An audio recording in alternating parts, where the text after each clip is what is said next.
Alright, hello ladies and gentlemen, this is the Guardian here from Capital Gaming, and I just wanted to bring attention to a little thing that I've been seeing online.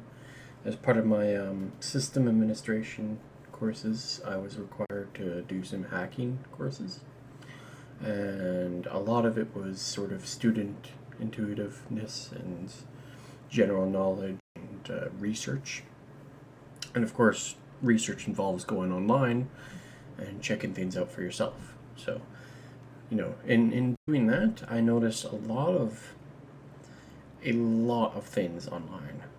I found a wonderful course that you should watch if you're interested in hacking online, free on YouTube, and it is a 16-hour video.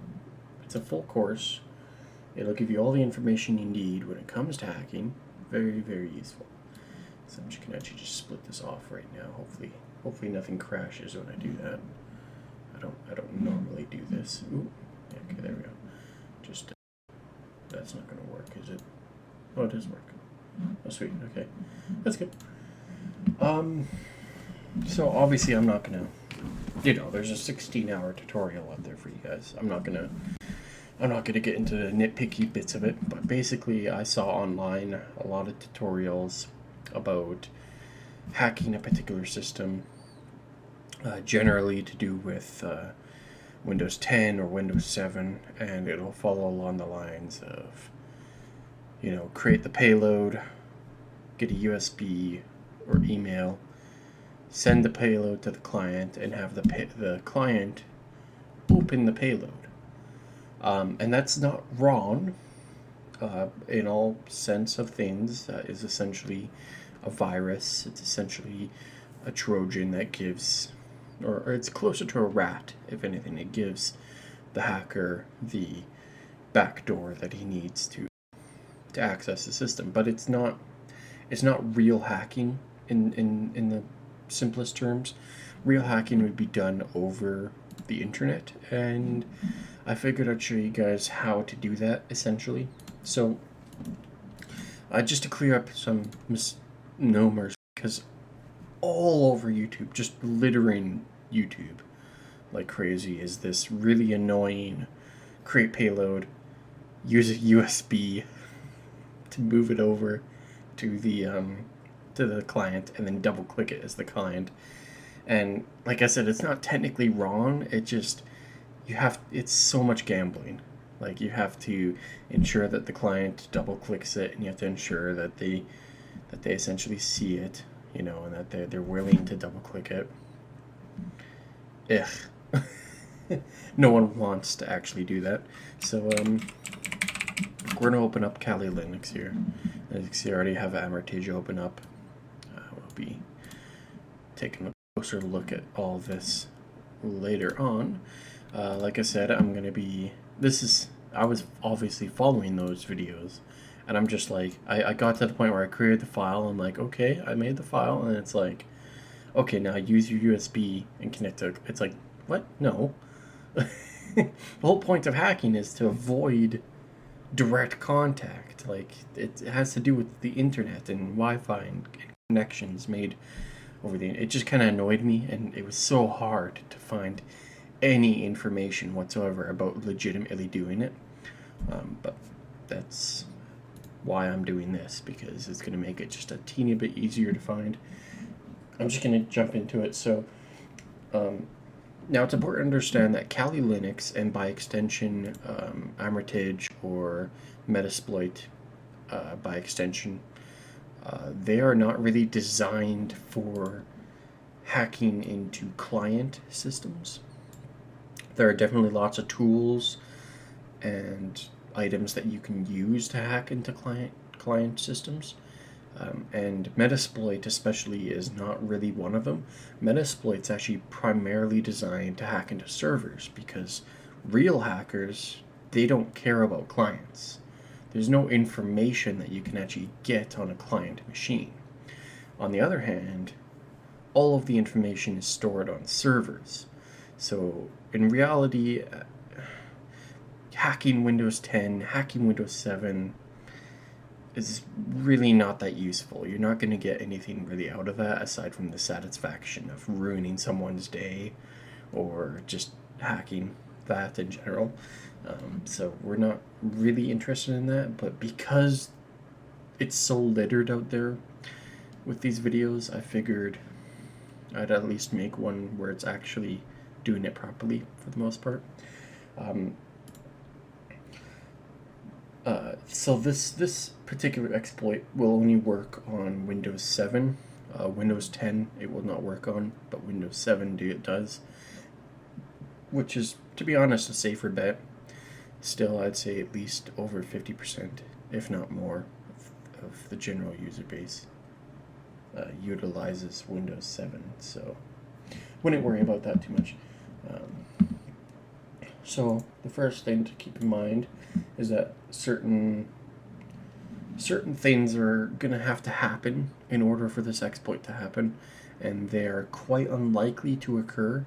That's sort of one of the deals about becoming a hacker, is you're not always going to be faced with a situation in which you can openly hack the system, you know?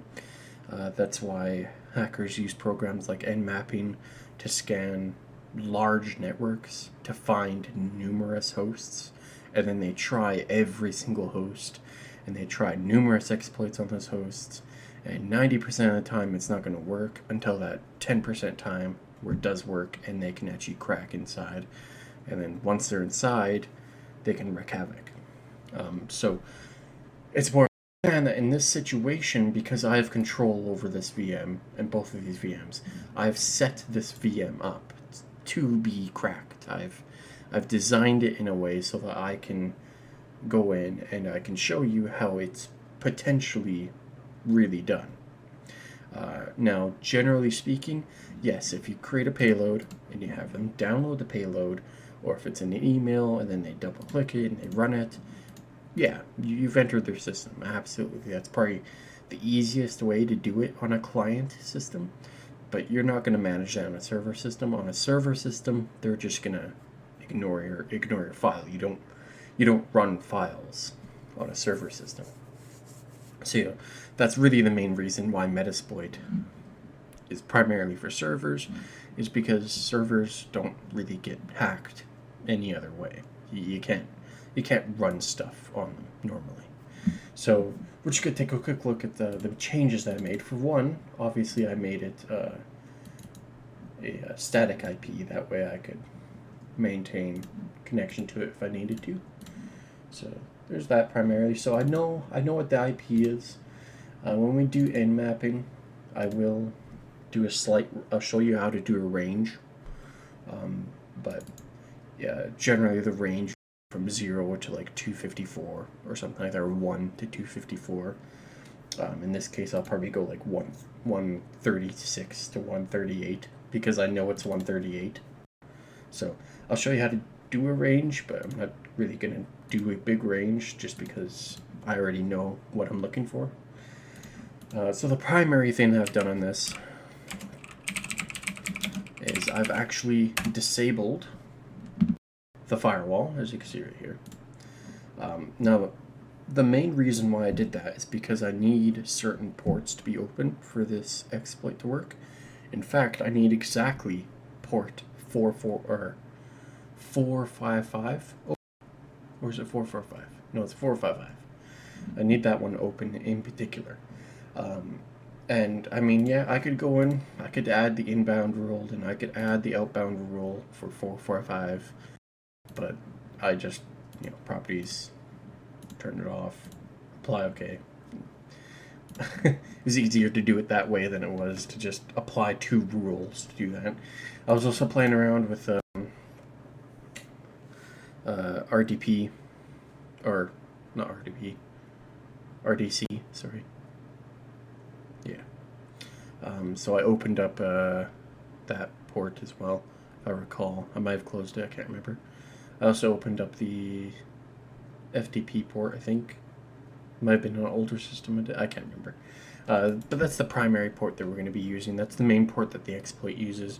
So you would need to find a situation where you had that port open, and you had relative access to the system, and it was either Windows 7 or it was Windows 2000 or Windows Server 2008, I think it was. And then this exploit will work. So that's the thing about being a hacker is you have to have very specific situations in order to actually hack into a system.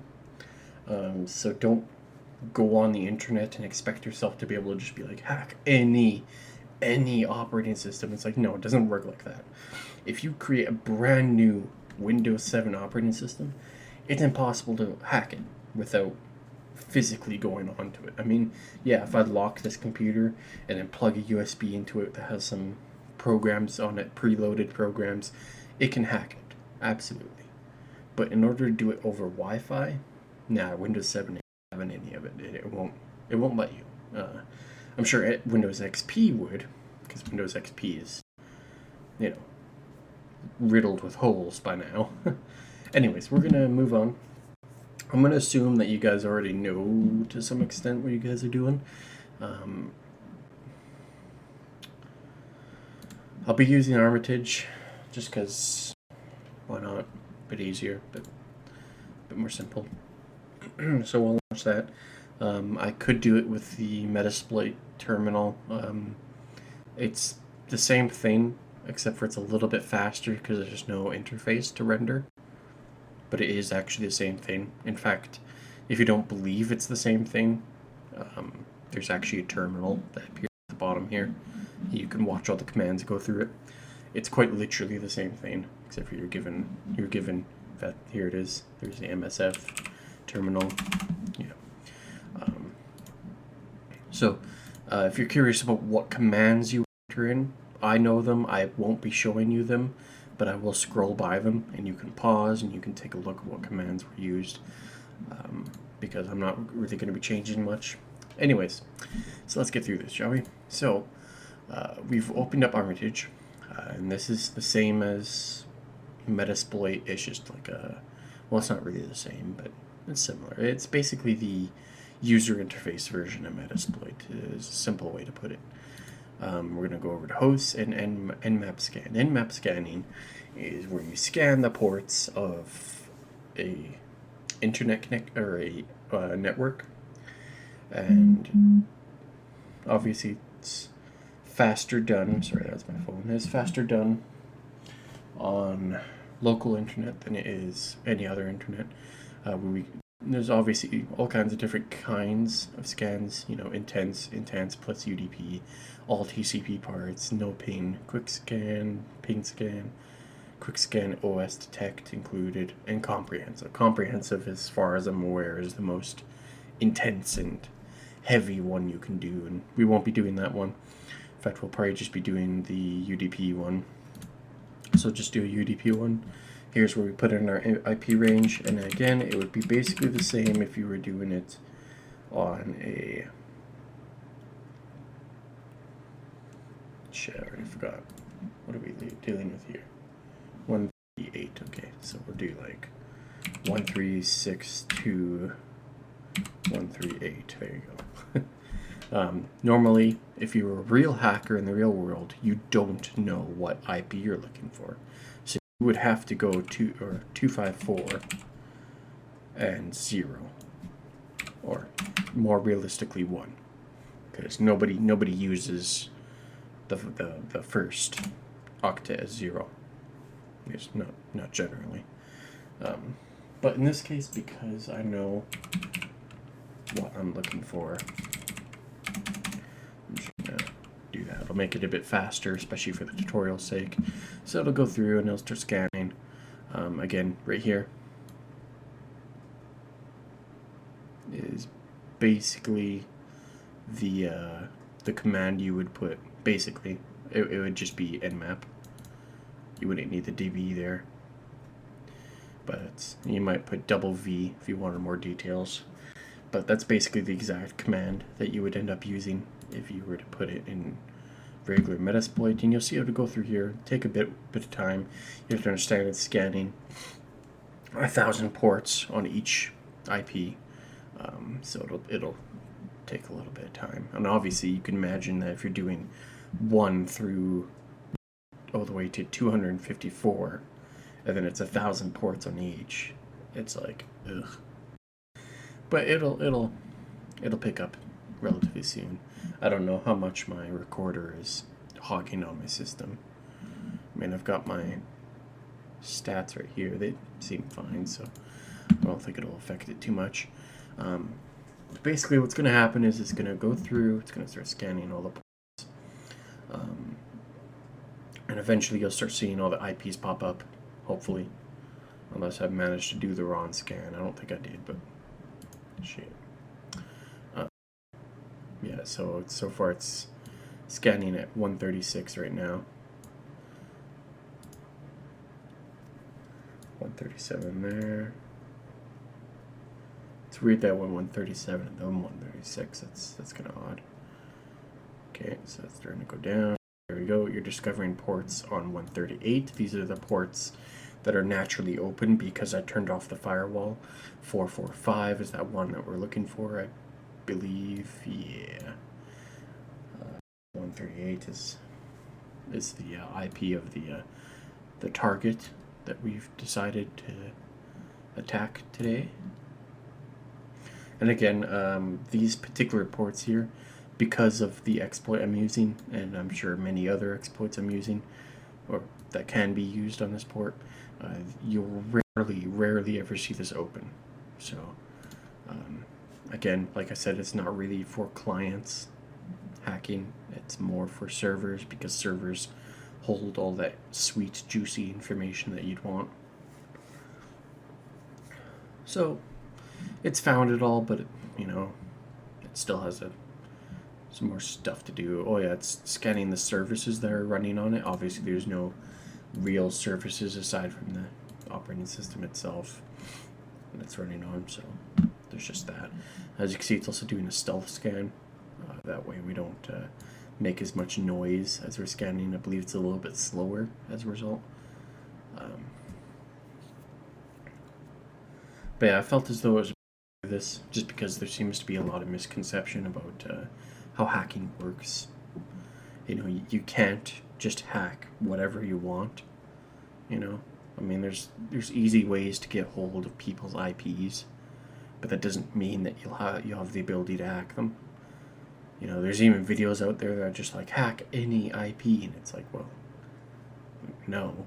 It doesn't quite work like that. Like, I'm sure there's going to be an exploit eventually that'll, work against that IP, but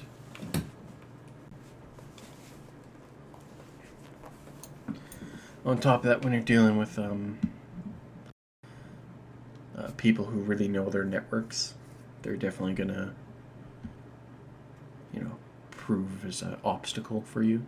They're going to be shutting down ports, hiding ports. The ports that they leave open might just lead you to a dead end, kind of thing. Like, no one said it's going to be easy. Oh, 137's on there too. Cool. Don't think I actually saw 137. Oh no, I must have. Probably. Last time I did it. So I already know the particular exploit that we're using, and I just want to go through here and show you guys really, like, if you're getting into hacking, you're really getting into a huge can of worms as far as research goes. Like, if you don't like researching, you are really stepping down the wrong hole, because there's a lot of research you could be doing. I'm just gonna kind of start opening these up, and this is under exploit alone. So these are the primary exploits. The exploits generally give you access, or they can shut things down, certain stuff like that. Payloads down there are like that you would send over. Whoops, I accidentally opened it. In this case, we're going to be sending over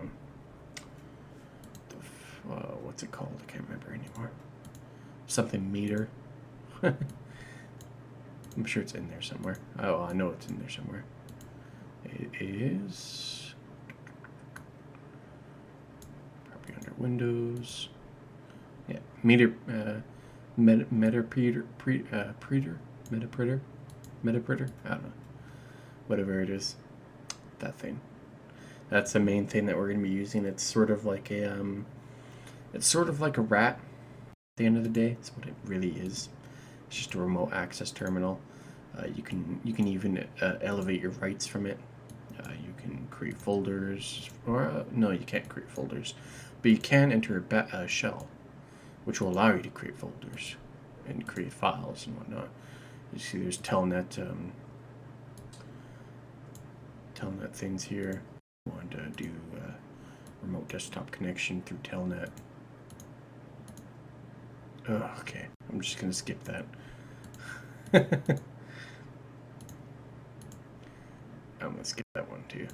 So I've gotten like a good 3/4 through the list. These are the exploits, right? So these are the things that you generally start out with. They're the things that will help you properly get into the server, or on rare occasion the client, and they're the things that will actually let you, take it over basically. There's a lot of them, and 90% of them probably won't work against what you're trying to do. And well, not even 90%. It's probably more like 98% of them won't work. And no one's gonna tell you what to use, because there's really no way to be told what to use. It's really a matter of figuring it out for yourself and deciding what the best course of action is. So there's that part. Oh shit, it's saying like an hour left. I didn't realize that. Did I end up using the wrong one? I might have ended up using the wrong one. I thought I used a regular one, but maybe not. So I'll probably end up speeding this up just to save you guys the time of waiting for it to pass through. Yeah, I probably could have used a faster one. In fact, I might even just use a faster one. You saw how I used so we're gonna do just a basic intense scan then. We're just gonna 138.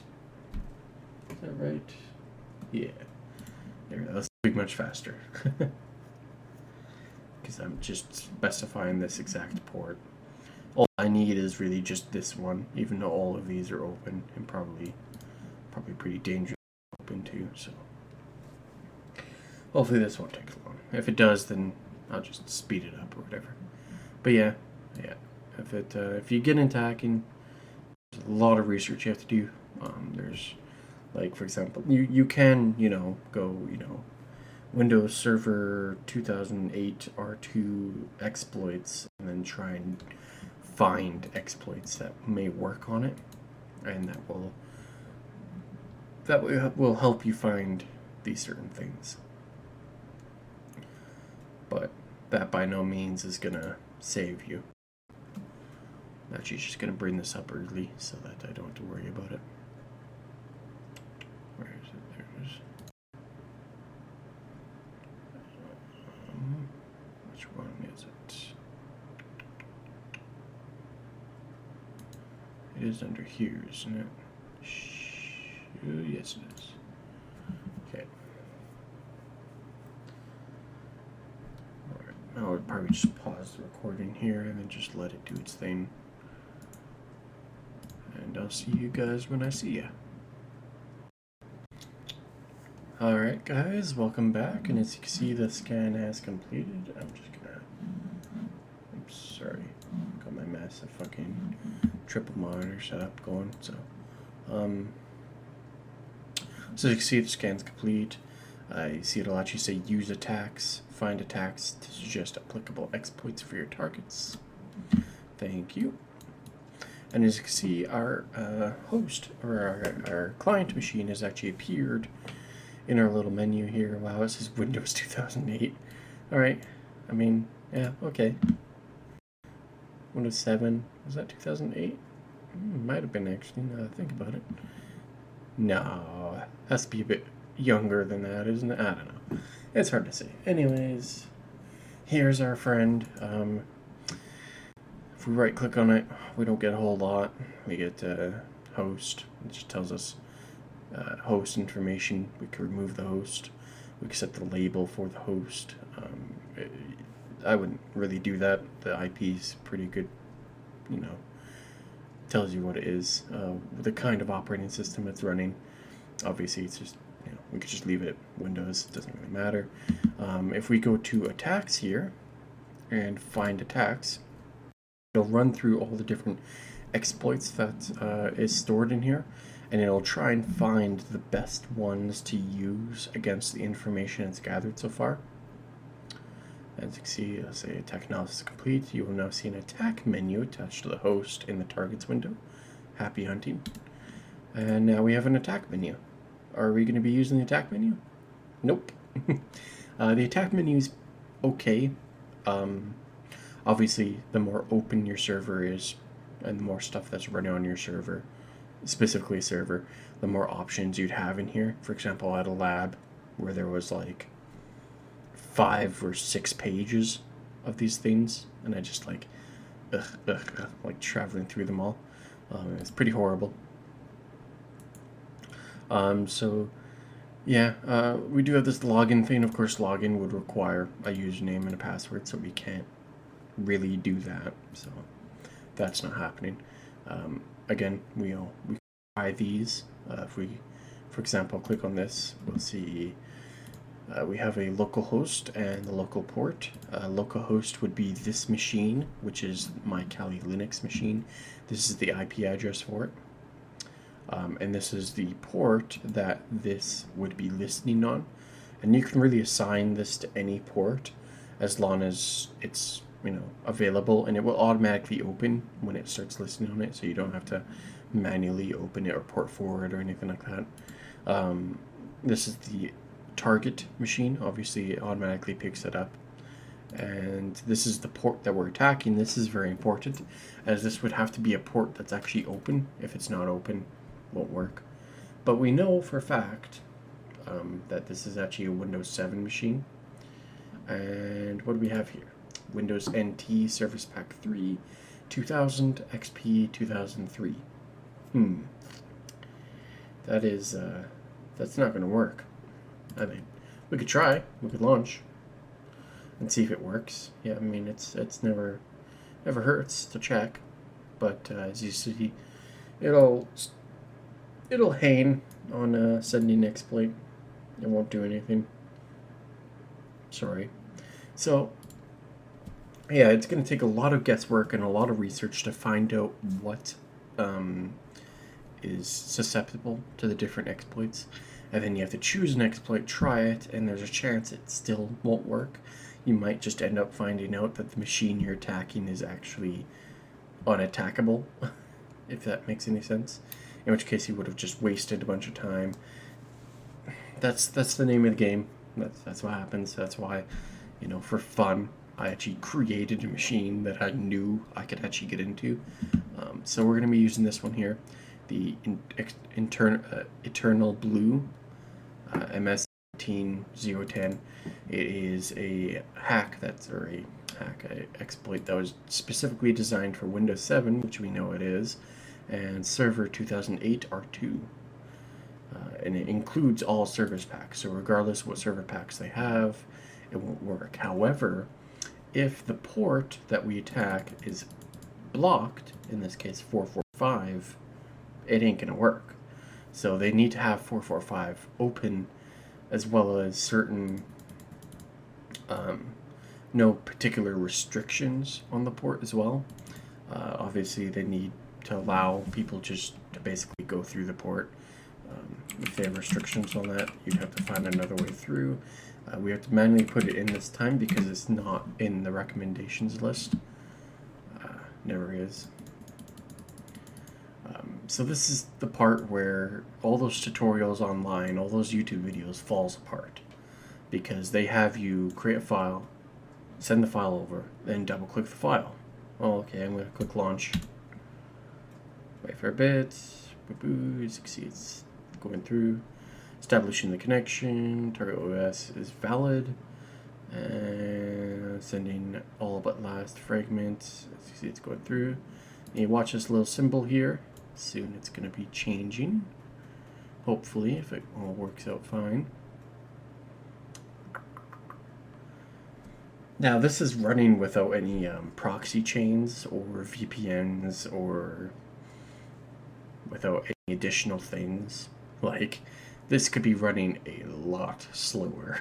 If you think this is slow, really don't get into hacking, because you're going to be waiting a lot. Trigger free of the corrupted buffer. Sending a corrupted connection. Ooh, fail. Don't think I've seen this before. Hopefully it's not a bad fail. I'll take a quick look at the advanced options, make sure it's set up properly.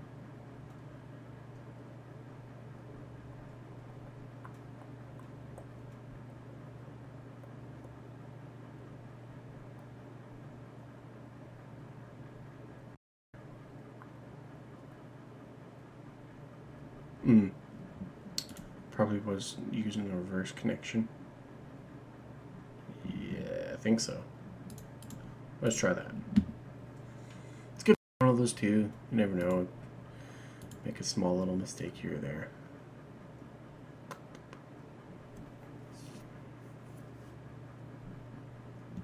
Oh, of course. Click on that and then forget to put in the actual target IP. Oop.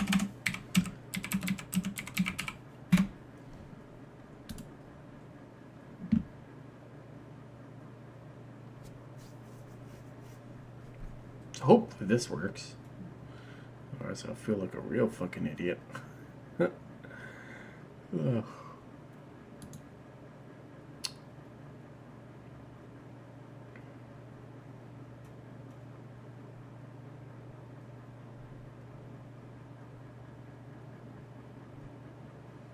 Well, got past that fail, and boom.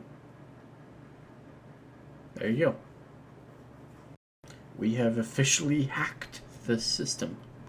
We're connected into the system. We have a shell open, which will allow us to enter or activate Metasploit? I don't know. So the issue that I primarily had was there was no reverse connection. The reverse connection would basically be it's hard to tell whether what it did was create the connection on my end and then connect it to the host or to the target, or create the connection on the target and then connect it to me. But it'd be one of those situations. So obviously one failed. You know, it was probably me trying to connect to them, but allowing me to set it up on their end and then use that to connect to me. Maybe that worked, but that's basically what that would have been. I'm not sure if it's. I'm sure in here, if you took a close read, you'd probably find out. Anyways, for this one, you can see the use exploit here. You don't need set target. I guess you would if you were doing Armitage under the console, I guess. You would need to do set payload. You could just do meta. The meter I feel like this is meter preter, and that just sounds weird. Metapredator? I don't know. Whatever that shit is. You would actually use that payload. And then you set the local host. The local host, again, is your IP. You set the local port. That local port can be anything you want. Basically, you can, as long as the port's not taken up, you should be okay. You don't really need the process name. You don't need that. You don't need that. You don't need that. You just need the R port, which is the port you're attacking, and then our host, which is the IP that you're attacking. In this case, this here. And boom, we're inside the system. We can actually enter the shell here. We can initiate this, and it's doing that again where it's being used by another process. I can't remember what I did to fix that. It was pretty annoying though, because it was like, ugh. I actually have the shell interaction right now, which is pretty fucking awesome. So, if I believe it's correct, oh, shell, sorry. Fuck, I really use shell.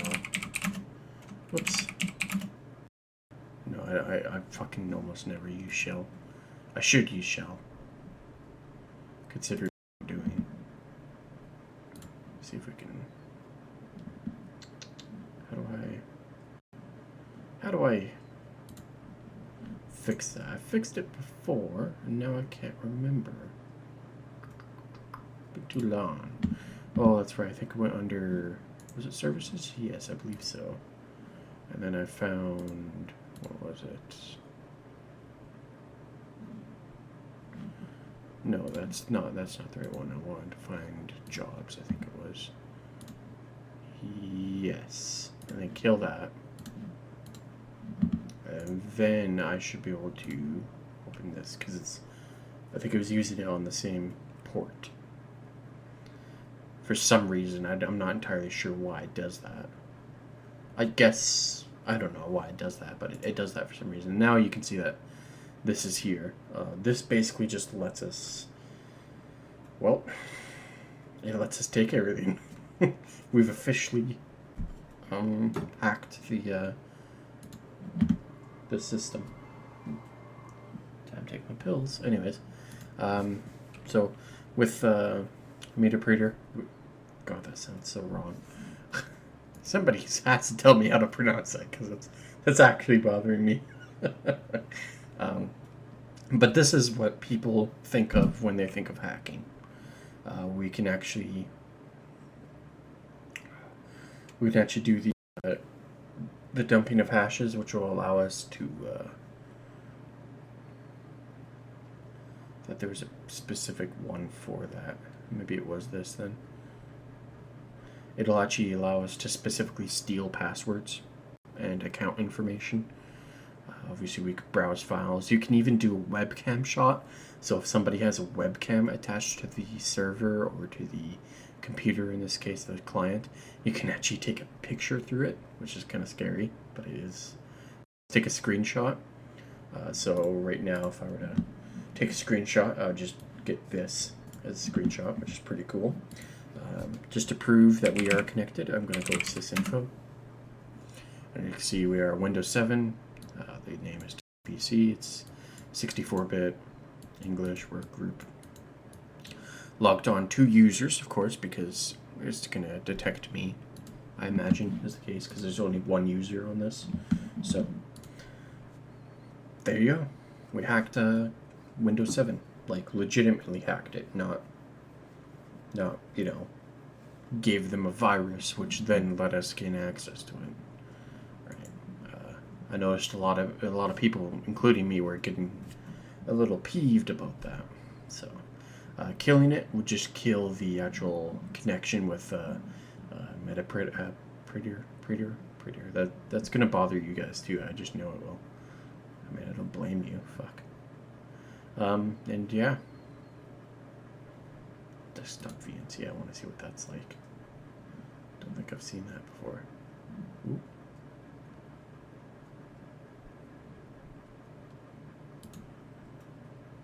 What's up? Haven't taken a look at this one quite yet. Is it opened somewhere? Should I be taking a look? Don't know what that does. I'll have to do some research to see what that does. I assumed it would give me like an actual desktop image of it, if you know what I mean, like actual access, like I would here. But maybe not. But basically at this point you would be able to gather information, gather things. You could even open it up more, remove, you know, certain restrictions and whatnot, and that would make these attacks even more viable against it. Of course, you can. One of the interesting things here is actually, you know, logging keystrokes. You can actually log keystrokes when somebody puts in a password. You could capture that and then use that to your advantage. An interesting one that I saw was, maybe it was under shell, maybe not. Oh wait, no, I think it was actually under the commands thing. I was going to bring that up, actually, so I was actually going to bring that up for you guys because it's a useful one to take a look at. Here are the commands to actually work with Metasploit as well as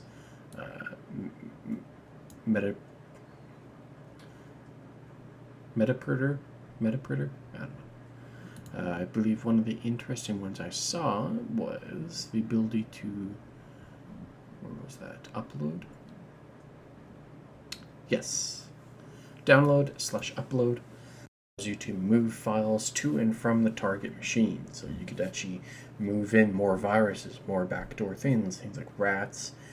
You could also download files. So if they had important files, say images or files aptly named passwords, it'd be easy enough to actually download them onto your Kali Linux, which would then be available to you. So that's how you actually hack a system, as opposed to sending them a malicious piece of software and then having them double click it out of chance, rather than, you know, just being like, fuck that noise. See, if you think I'm that stupid. Of course, like I said, requires very specific scenario. You know, it's not going to happen. You can't go out into the real world and just fuck somebody over that easily. Ain't going to work like that. But there you go. That's how that goes. Hope you guys have enjoyed the video. Hopefully, for those of you who have been looking around for, you know, some slightly more legitimate hacking, hopefully I've helped a little bit to kind of clear things up. Because obviously those ones where it's like, oh yeah, use this exe. It's not wrong. It's just not, you know, what we normally think is hacking per se. Anyways, again, hope you guys enjoyed the video. Please do tune in for more as I randomly create them. And that is all. You guys have a nice one.